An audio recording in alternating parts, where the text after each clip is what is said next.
마가복음 2장 1절에서 12절의 말씀입니다. 수일 후에 예수께서 다시 가버나움에 들어가시니 집에 계시다는 소문이 들린지라 많은 사람이 모여서 문 앞까지도 들어설 자리가 없게 되었는데 예수께서 그들에게 도를 말씀하시더니 사람들이 한 중풍병자를 네 사람에게 메워 가지고 예수께로 올세 무리들 때문에 예수께 데려갈 수 없으므로 그 계신 곳에 지붕을 뜯어 구멍을 내고 중풍병자가 누운 상을 달아내리니 예수께서 그들의 믿음을 보시고 중풍병자에게 이르시되 작은 자야 내 죄 사함을 받았느니라 하시니 어떤 서기관들이 거기 앉아서 마음에 생각하기를 이 사람이 어찌 이렇게 말하는가 신성 모독이로다. 오직 하나님 한 분 외에는 누가 능히 죄를 사하겠느냐. 속으로 이렇게 생각하는 줄을 예수께서 곧 중심에 아시고 이르시되 어찌하여 이것을 마음에 생각하느냐. 중풍병자에게 내 죄 사함을 받았느니라 하는 말과 일어나 내 상을 가지고 걸어가라 하는 말 중에서 어느 것이 쉽겠느냐. 그러나 인자가 땅에서 죄를 사하는 권세가 있는 줄을 너희도 알게 하려 하노라 하시고 중풍병자에게 말씀하시되 내가 내게 이르노니 일어나 내 상을 가지고 집으로 가라 하시니 그가 일어나 곧 상을 가지고 모든 사람 앞에서 나아가거늘 그들이 다 놀라 하나님께 영광을 돌리며 이르되 우리가 이런 일을 도무지 보지 못하였다 하더라. 아멘. 오늘은 좀 특별한 제목으로 여러분들과 함께 말씀을 나눠보려고 합니다. 오늘 마가복음 2장은요 예수님에 대해서 사람들이 공격하는 본문이에요. 1절부터 12절까지는 그냥 가버나움의 중풍병자를 고치시는 사건이 나오지만 그 2장 전체를 보면 예수님에 대한 몇 가지 논쟁, 그래서 요즘 정치권에서 제일 핫한 단어가 뭡니까? 지지율. 지지율이잖아요. 그래서 이번 이렇게 제목으로 한번 정해봤습니다. 실제로 여러분 이 지지율 체감하고 계시는지요? 뭐 정치적인 설교를 안 하면 좋겠지만 뭐 이왕 제목을 이렇게 정했으니까 대통령에 대한 말씀도 좀 스크랩을 해왔어요. 지금 대통령 지지율이 20%대를 계속 기록하고 있다고 합니다. 이제 취임 100일이 됐는데 100일 동안 윤 대통령이 뭐 제대로 한 게 있느냐 없느냐 그런 논쟁부터 또 어떤 리더로서 뭔가를 크게 품고 있느냐 없느냐까지 참 논쟁이 많이 됩니다. KBS와 MBC가 여론조사를 진행했는데 전국 18세 이상 유권자 1000명에게 물었던 결과 국정 운영 잘하고 있느냐, 잘하고 있다가 28%, 그리고 못하고 있다라는 응답이 67%가 나왔다고 합니다. 그런데 이 잘하고 있다라는 통계가 나온 지역이 어딘가가 중요하죠. 어디가 잘했다고 이야기할까요? 맞습니다. 경북, 그리고 부산, 울산, 경남, 이 영남권에서 긍정평가가 많이 나왔다라는 것을 보게 됩니다. 특별히 지난 주간에 큰 비가 내리면서 사람들이 그렇게 이야기하는 거예요. 왕이, 대통령이 바뀌면 치수, 물에 대한 것들이 항상 도마에 올랐는데 이게 급작스럽게 내린 이 폭우가 뭐 사람이 그냥 없는. 그런데 실은 국정 지지율이 낮을 때에 진짜 하늘이 도운 게 비가 내린 거예요. 제가 보기에는 그렇습니다. 그런데 그때 어떻게 합니까? 놓쳐버린 거예요. 그러니까 바닥을 기는 거죠. 그때 제가 서울에 있었거든요. 병원에 갔다가 비가 너무 와서 하루 그냥 친척 집에서 자고 와야 되겠다 하고 있는데, 그때도 앞이 보이지 않을 만큼 비가 내렸습니다. 그런데 황당했던 게 뭐냐면, 기사를 통해서 공무원들 출근 시간을 11시로 늦추는 거다. 곳곳에서 잠기고, 그리고 사람의 생명이 그냥 다치고 죽는 때에 누가 그 일을 수습할 수 있을까? 물론 대통령이 하라는 건 아니에요. 그런데 그때 조금만 신경을 바짝 썼더라면 지지율 1%, 2%는 오르지 않았을까 하는 그런 안타까운 마음이 들더라고요. 그래서 그 여론조사 기관에서도 그런 이야기를 합니다. 대통령이 직접 현장에 나가서 지휘해야 되는 책임은 없지만, 거기에 자기가 있어야 할 자리에 없었다라는 것이 가장 큰 문제라고 이야기해요. 오늘 국민의힘 한 의원이 30년 전 삼성 이건희 회장의 말을 빌어서 이런 비판을 했습니다. 자기 당에 대한 마누라 자식 빼고 다 바꿔라는 그런 말을 할 정도로 얼마나 날선 비판인지 모르겠어요. 물론 여러분 잘 아시겠지만 대통령만 지지율이 있는 게 아니더라고요. 누구라도 앞자리에 서게 되면 작든 크든 여론의 비판을 받게 됩니다. 물론 그 앞자리에 서 있는 목사도 마찬가지예요. 목회를 잘한다 못한다, 설교를 잘한다 못한다 라는 이야기도 하겠죠. 그런데 그것보다 또 지금 당장 이 자리에 계신 분들은 또 그럴 거 아니에요. 목사님 메시아에 대한 이야기 한다면서 왜 정치 이야기를 하십니까? 근데 우리가 믿음 안에서 판단할 수 있는 거는 판단할 수가 있어야 되기 때문에 제가 말씀드립니다. 그리고 그러한 비판도 제가 받아들이겠습니다.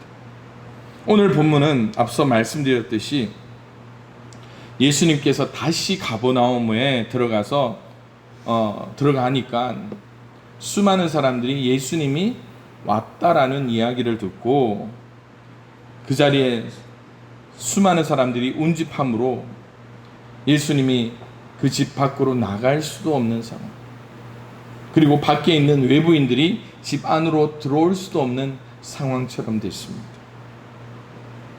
많은 사람 가운데 몇 명은 말씀을 듣는 중에 자기의 친구, 중풍병으로 쓰러진 친구를 데리고 와 있었던 것 같습니다. 그런데 중요한 게 뭡니까?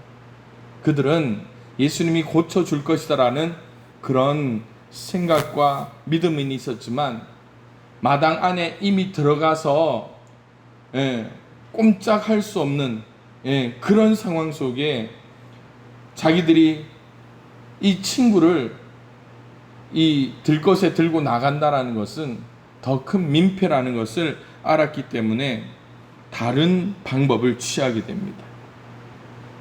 이것이 어쩌면 영적인 부담처럼 느껴지는 거예요. 이것이 앞에 있는 사람일 수도 있겠지만 앞서 제가 말씀드렸듯이 집중 폭우가 그런 영적인 부담감, 그리고 자리의 부담감을 갖게 할 수가 있다라는 겁니다. 중풍병자는 오늘 누구를 이야기하는가를 잘 생각해 보았으면 좋겠습니다. 죄인인 모든 자를 바로 중풍병자라고 볼 수가 있습니다. 중풍병자는 누군가가 도와주지 않으면 움직일 수도 없기 때문에 도움을 주지 않으면 누워서 절망 가운데 죽음을 맞이할 수밖에 없는 존재인데, 바로 예수님을 알지 못하는 인생이 바로 이런 중풍병자가 아닌가 하는 생각을 하게 돼요. 오늘 우리의 상황은 바로 그 중풍병자라기보다는 그 중풍병자를 들것에 들고 나가는 친구의 모습이 우리 먼저 믿은 우리의 모습이라고 생각합니다.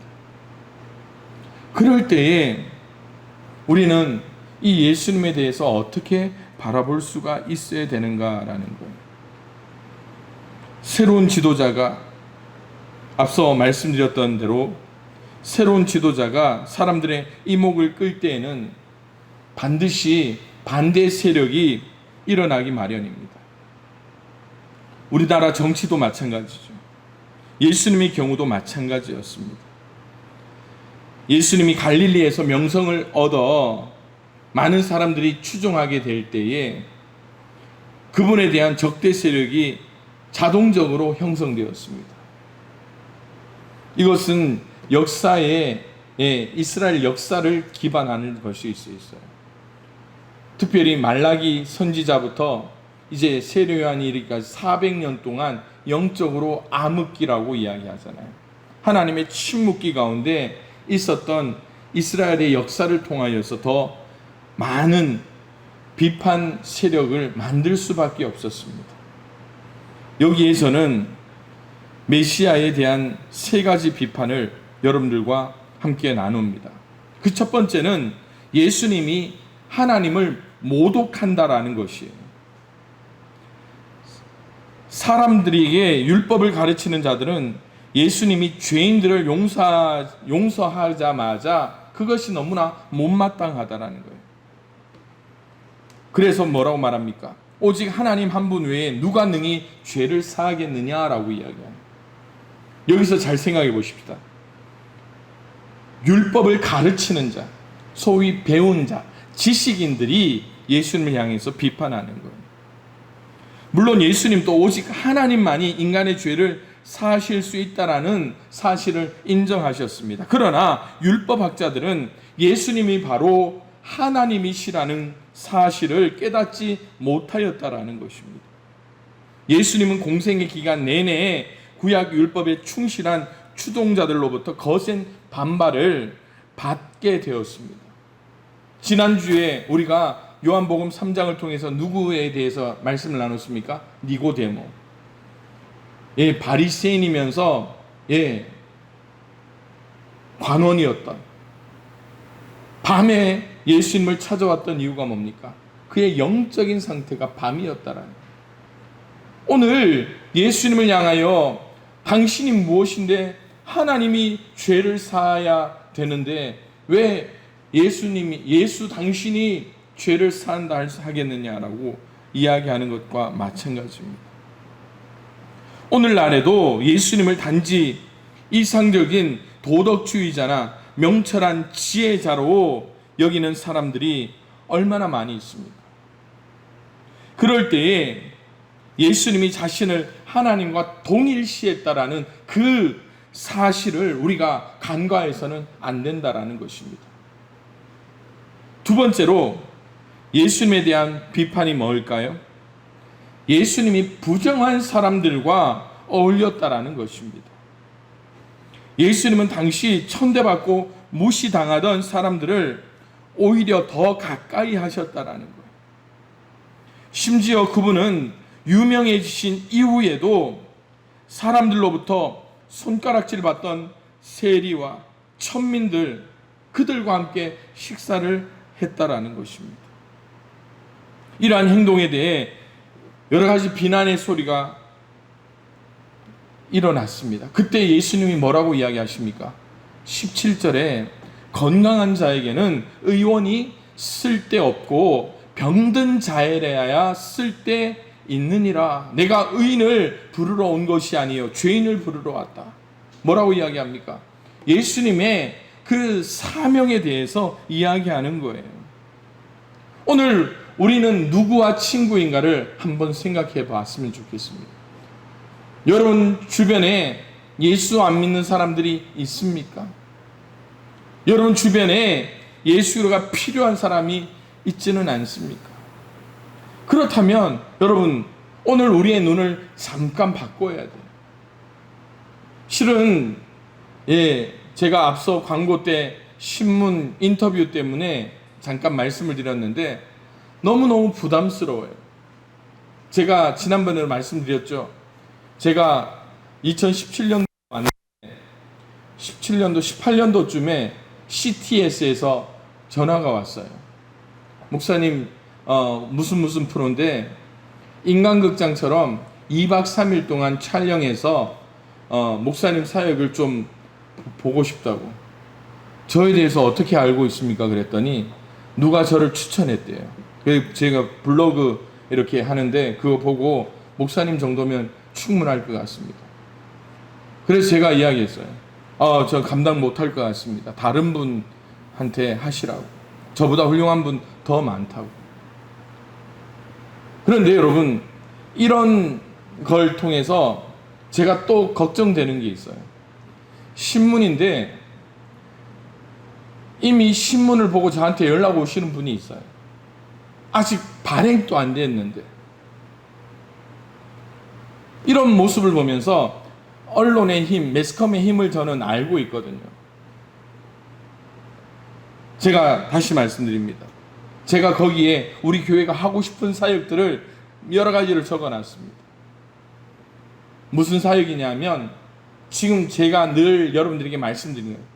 교회에 누구라도 들어와서 차 마시고 누구라도 들어와서 쉬고 그리고 청년들 은평교회 청년들이고 서울교회 어르신들이고 시골에 잠깐 쉬고 싶다면 와서 쉴 수 있는. 그러면 여러분 누가 와서 쉰다고 하면 누가 제일 불편할 것 같습니까? 여러분들이죠. 목사님 그냥 쉬게 하면 비용 문제도 생기지 않습니다. 생기겠죠. 감당하면 되죠. 그런데 여러분 오늘 우리가 어떤 사람인가를 생각해야 돼요. 건강한 자에게는 의원이 쓸데가 없다. 병든 자에래야 쓸데 있다. 우리 교회가 필요한 게 뭡니까? 교회는 어디가 되어야 됩니까? 병원이 되는 거예요. 교회가 어떤 곳이어야 됩니까? 병원입니다. 영혼의 치료, 육신의 치료, 그런 곳이 바로 병원이 되어야 되잖아요. 그러기에 오늘 우리가 이 예수님에 대한 이 부정적인 비판을 겸허히 받아들이면서 우리의 사명을 다시 한 번 더 되새길 수 있는 시간이 되었으면 좋겠습니다. 세 번째 비판이 무언가 하면 예수님이 유대 전통을 지키지 않는다라는 거예요. 전통적인 문제입니다. 이 말씀을 생각하면 우리 주변에 나에게도 텃세가 있지 않나. 보니까 텃세라고 하면 서울에서 이렇게 오시면서 텃세 경험해 보셨습니까? 텃세 경험해 보셨어요? 아마 텃세를 여기서 이제 텃세를 부린다고 하면 텃세 부릴 만한 분은 우리 장로님, 권사님밖에 없으세요. 다 외지에서 들어왔기 때문에. 자, 여기서 좀 잠 깨라고 제가 말씀드린 거예요. 바리새인들이 보기에는 예수님이 그리고 예수님의 제자들이 안식일을 지키지 않기 때문에 잘못하고 있다라고 생각합니다. 바리새인들의 비판에 예수님께서 뭐라고 이야기하십니까? 22절에 보니까 새 포도주를 낡은 부대에 넣는 자가 없나니 만일 그렇게 하면 새 포도주가 부대를 터뜨려 포도주와 부대를 버리게 되리라. 오직 새 포도주는 새 부대에 넣느니라 라고 말씀하고 있습니다. 다시 말씀드려서 예수님을 통하여서 새 언약의 시대가 될 것이다 라고 이야기하는 거예요. 이 유대인들은 뭘 가지고 이야기합니까? 옛 언약을 가지고 그들의 정신을 이야기하는데, 이제 새 포도주, 새 술이 예수님께서 와서 이제 이루어진다면 새 부대로 이 전통에 대해서 이어나가야 된다는 것을 말씀하고 있는데, 유대인들은 깨닫지 못하는 것이죠. 하나님은 온 인류를 위한 새 언약을 세우셨습니다. 과거 이스라엘 민족에게만 해당되었던 옛 언약은 이제 모든 믿는 자에게 구원을 주시는 하나님의 은혜, 새 언약의 자리가 이제 모두에게 내어줄 것이라는 것을 말씀하고 있습니다. 그런데 오늘 예수님에 대해서 세 가지 비판을 하면서 메시아에 대한 지지율을 하락시키고 있더라는 거예요. 다시 말씀드립니다. 예수님이 하나님을 모독했다. 예수님이 부정한 사람들과 어울려 지낸다. 예수님이 유대 전통을 지키지 않는다. 여러분, 이것이 오늘 이스라엘과 무슨 상관이 있겠습니까? 사막에 광야길을 걸을 때 가장 필요한 게 뭐라고요? 물 한 방울이에요. 물 한 방울. 사막을 횡단할 때 가장 중요한 것은요, 물 한 방울입니다. 물 한 방울이 없어서 광야를 걷던 낙타가 쓰러져 있는 것을 보게 돼요. 그런데 여러분, 사람도 마찬가지겠죠. 그런데 앞에 있는 많은 사람들이 저기 멀리서 광야를 가로질러 오는 사람에게 이야기하는 거예요. 빨리 와, 빨리 와. 빨리 들어오면 차를 줄게, 자가용을 줄게. 빨리 들어오면 새 집을 줄게. 여러분, 그 광야를 걸어서 오는 사람에게 집, 자동차, 그 사람들의 마음을 헐깃하게 이렇게 끌만한 그런 상이 될까요? 안 될까요? 안 됩니다. 그들에게 필요한 것은요, 물이에요. 생명의 물. 오늘 이스라엘 역사, 오늘 온 인류의 역사 가운데 가장 필요한 것이 뭐라고요? 생수예요. 메시아. 예수님이 어떤 분이신지 여러분 다시 한번 생각해 보세요. 온 인류를 위해서 죽기 위해서 오신 분이에요. 그러면 여러분, 내가 그 메시아를 믿기만 하면 살겠다. 그분이 어떻게 하든 믿기만 하면 살겠다. 여러분, 그렇지 않습니까? 그래서 이사야에 나오는 말씀, 그는 실로 우리의 질고를 지고 우리의 슬픔을 당하였거늘 우리는 생각하기를 그는 징벌을 받아 하나님께 맞으며 고난당한다. 이렇게 이미 메시아에 대하여서 지지율을 하락시키고 있어요. 그러나 그 사명이 뭐라고요? 그가 찔림은 우리의 허물 때문이요, 그가 상함은 우리의 죄악 때문이라. 그가 징계를 받음으로 우리는 평화를 누리고 그가 채찍에 맞음으로 우리는 나음을 받았도다.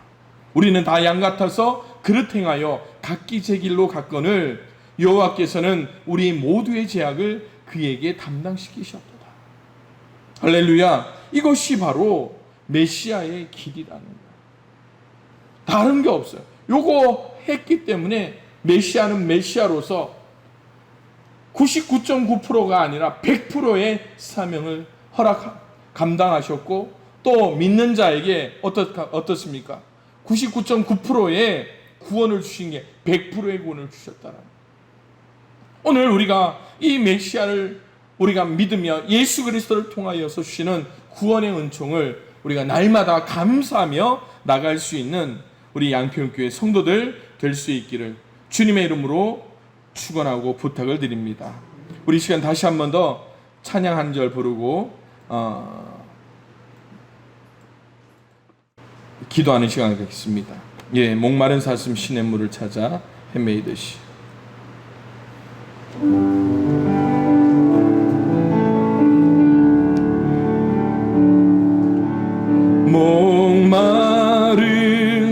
숨쉬네 물을 찾아 헤매이듯이 내 영혼 주를 찾기에 갈급하나이다.